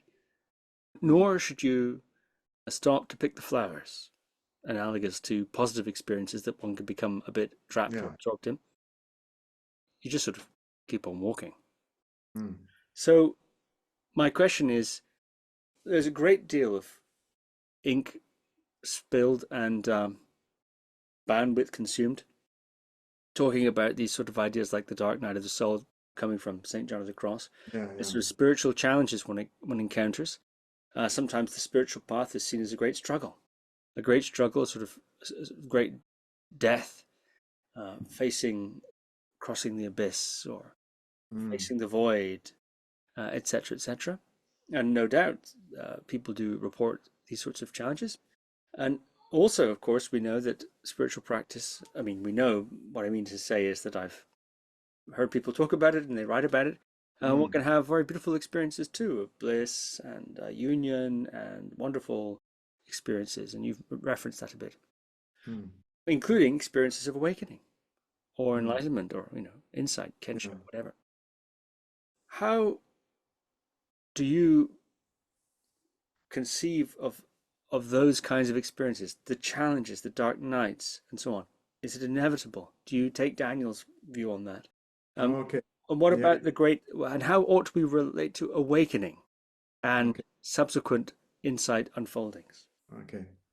Yeah, they are actually okay. Let me just maybe start with Saint John the Cross briefly, the way I understand it, because and it's great. Like people use is the Dark Night of the Soul as a metaphor, but the way I studied and interacted with actually Catholic mystics of the Carmelite order is like he talks about the dark night of the senses first of all. So what he says is that the way Christian mysticism work is that first of all you study the scripture and you meditate on the scripture. So you will read like the Gospels or the epistles of Paul and all that, and you will meditate. It's a bit like the Zen Kuan. It's like you take one sentence and you chew on it, and you try to suck the spiritual teaching that comes from it. So that's the core of the meditation, the way they use this term. And what will happen is that, so you do this for years, and at some point, what will happen is that the more you go inside with such practice, and sometimes it includes some kind of visualization, that's more what the Jesuit brought later, but traditionally it's just like reflecting on scripture. What will happen is that there's a point where you can't think anymore. You become unable to rationalize, to think.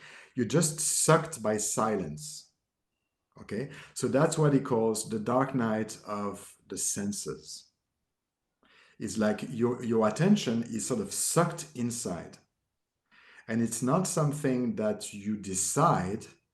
That's why in the spiritual direction, they make a distinction between acquired contemplation and the sort of true contemplation that comes as a result of crossing the dark night of the senses. Is that you are suddenly, that's the first like real mystical state in which your attention is sort of sucked inside and you can't meditate anymore. You can't think rationally during your practice. Okay, you can do it in every day, but not during your practice of prayer. That's the first stage. And then you have all these phases where you start to have a kind of relationship with the divine as me and you. So they start to feel this infused contemplation. Yeah, it's not acquired by effort or voluntarily stopping. That's why they see all our sort of yogic practices as some kind of acquired forced, but not mystical. If you talk to a Catholic real mystic, they would say, no, this is acquired as manufactured, that's yogic thing. It's not the real thing. Like what they say mystical is that you are like the divine is taking you within, so you can't meditate anymore. And then you will feel, they call it like the Holy Spirit so starts to manifest within you. You will feel this kind of warm, loving feeling within your heart. And that's cool. And then there's a kind of loving relationship between the mystic and the divine in the form of Jesus or in a more abstract form of God.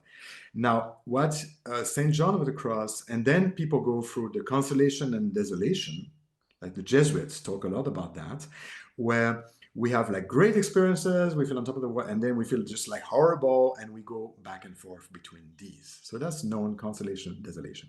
And that can include everything you mentioned, okay? All the good things, all the bad things. And people are told to just keep walking. That's the advice that you were given.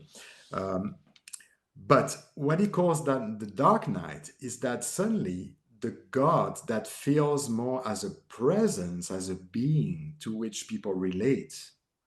So this is more connected to like interaction with the spirits, you know, like they really feel a divine presence that infuses love into their soul, suddenly disappears.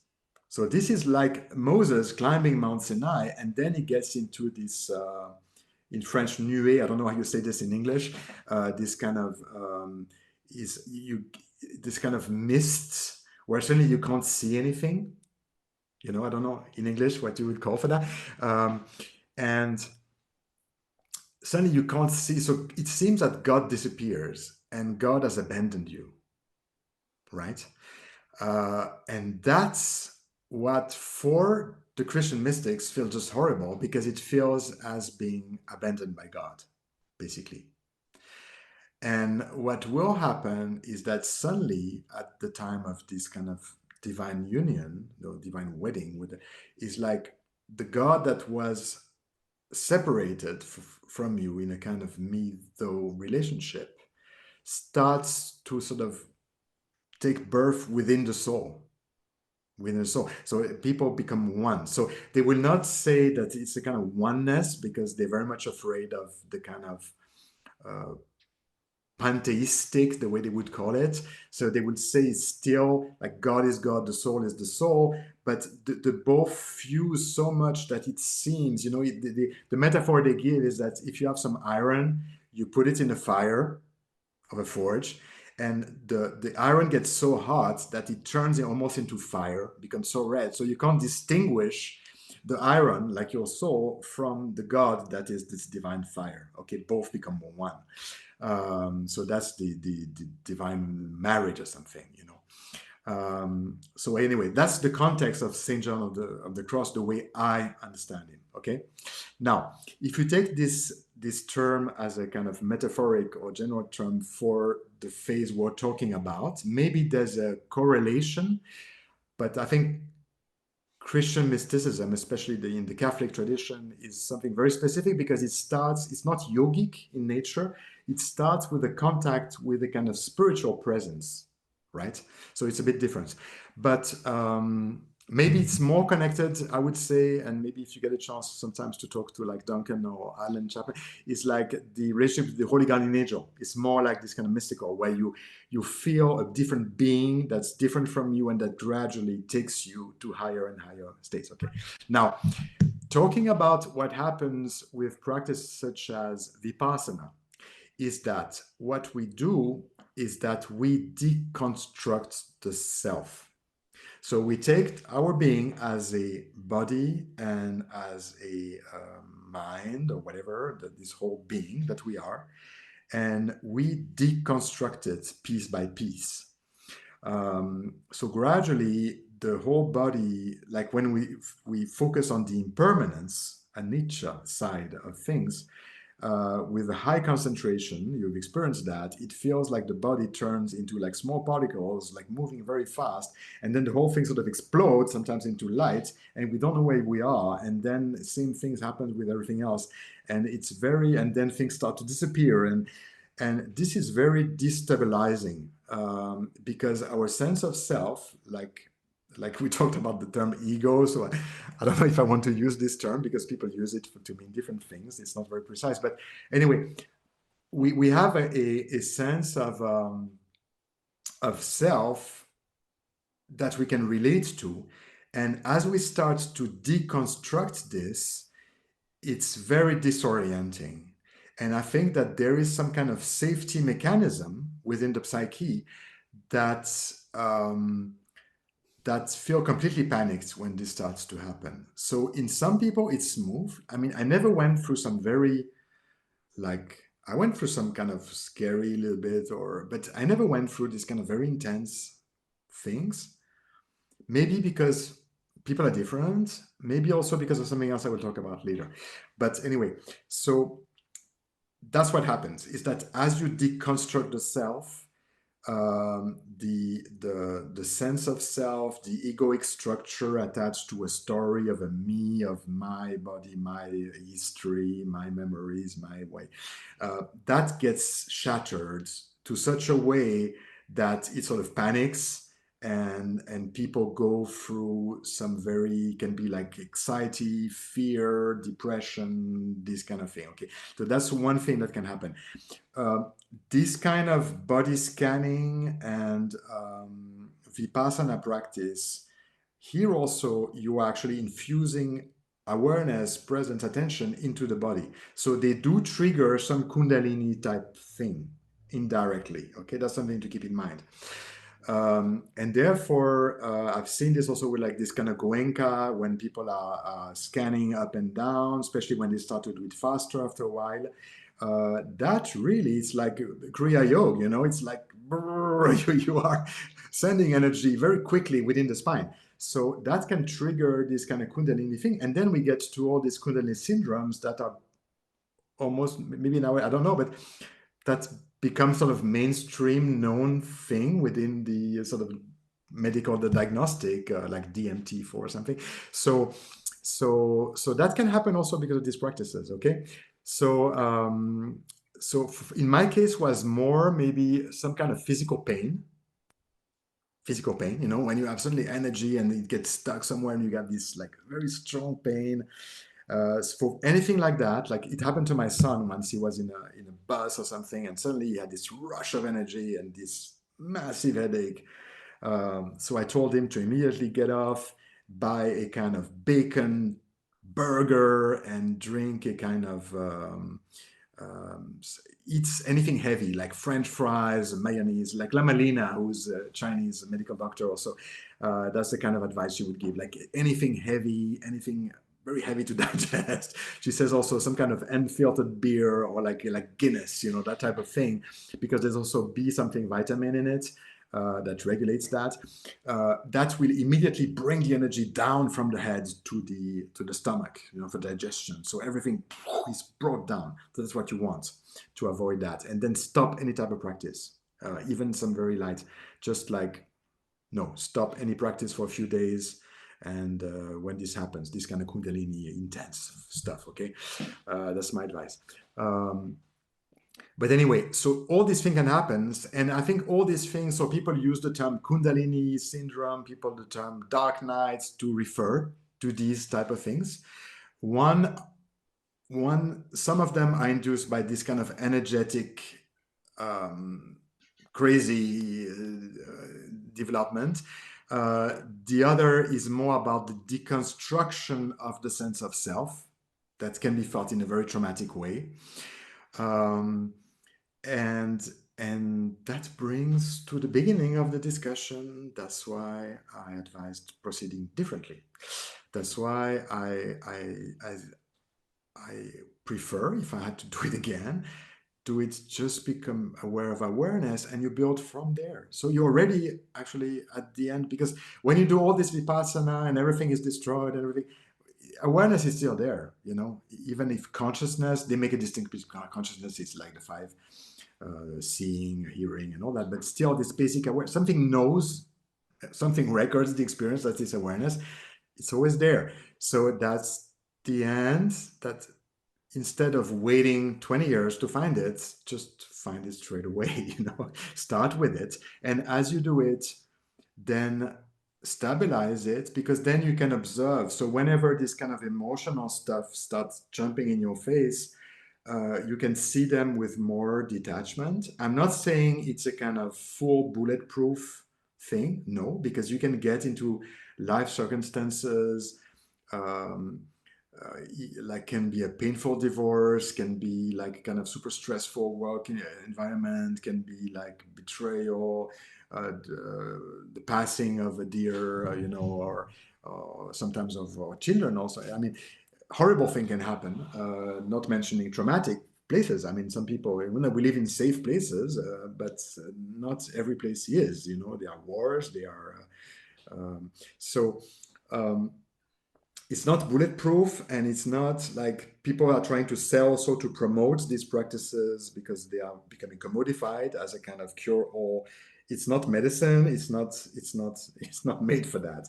But the more presence, the more this presence is sort of solidified into this embodied axis that I describe along these centers, the more it will create a structure that can resist stress and be less involved with things. And therefore, when such material starts to come up, it's easier to, okay.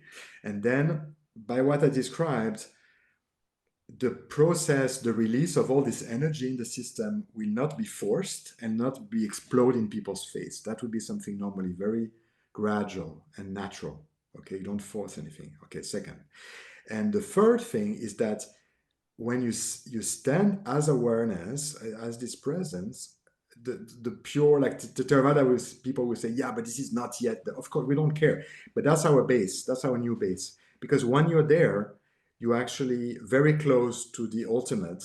And therefore, you are less likely to be destabilized because by this kind of hardcore vipassana, because your identity already shifted from I'm my thoughts, I'm my body, to I'm awareness, even if it's not awareness like a completely non-dual, still you're not identified so much with your thoughts. So of course, like when I talk to you, when I'm like anybody else, the way we interact with people, the way we behave, that's the machine, that's this thing moving, that's this animal. But the way we are inside become just this presence that's unmoving, So it's a way to avoid many of these problems. Yeah. But these are real. So now the second part of your question is yes, of course. Like when you are into this pure presence of awareness, you can see, and that's what I was saying about this sort of wisdom that I found in the Mahāmudrā and Dzogchen way of seeing that, is that they tell you, okay, you recognize what is already here, okay?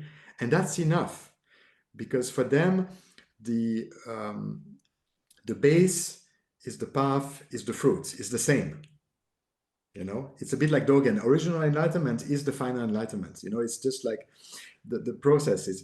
So it unfolds, but still the same thing. So in the same way, you just find what's already here, and that's already the end of what you will find in 20, 30, 50 years. It's the same. If you just unfold in different ways. And everything else around the way, all these great super experience, all these maybe more like bad or horrible, whatever experiences, they will happen like anything else in life, like you don't need to chase. Like in life also, we have very happy, like in general, experiences, sometimes just like horrible. And so yeah, we need to become stable and know that everything that wasn't there yesterday is not going to last. So never get too attached to some state, to some experience. And know also that when everything seems like it's the end and life has no meaning and it's just horrible, or the pain is so, and I will never, we forget time cures everything also. Time cures everything. Yeah. Wow. Thank you, Alex. What a journey. Gosh, that's fascinating and so insightful. Thank you very much indeed. This has been a fabulous trilogy, these three. And I think they stand together as a sort of box set. Those old days, you get the 3 box sets, of Star Wars or something. It's a little bit like that. And the Jedi have truly returned here in this third one. So thank you very much. I'd love to talk to you again in the future, and perhaps we will, after some time, reconvene to talk about other things. There are many other subjects we could discuss. But as for the trilogy that we've completed now, thank you very much indeed. Oh, thank you, Steve. It was really a pleasure sharing with you and everybody else. Is there anything you'd like to say, any closing remarks or final statement that you'd like to make as we close this out? There needn't be. No, not really. I'm just like happy to share, As I said, I'm not, for many, like we knew each other already, so it's for like 1 year or 2 or something, because sometimes, like, since you introduced some people I knew, sometimes I had small comment and we started chatting. But like, I didn't feel like wanting to come or to share anything, because first of all, my life is like personal, I'm not the kind of person who like to broadcast my private thing. But I thought it's maybe interesting for other people, but also I'm not here to sell anything. So I'm not, as I said, I'm not only have a full-time job and I don't need to sell retreats or books or whatever, but then also I don't have much time, unfortunately. So I'm busy because I'm working, I have a family and all that. So I have little time, unfortunately. So that's my way to share with other people whatever I found interesting in my own experiences. And so I'm happy if some people find it also interesting somehow. Alex W., thank you very much. Thank you, Steve. Thank you for listening to another Guru Viking podcast. For more interviews like these, as well as articles, videos, and guided meditations, visit www.guruviking.com.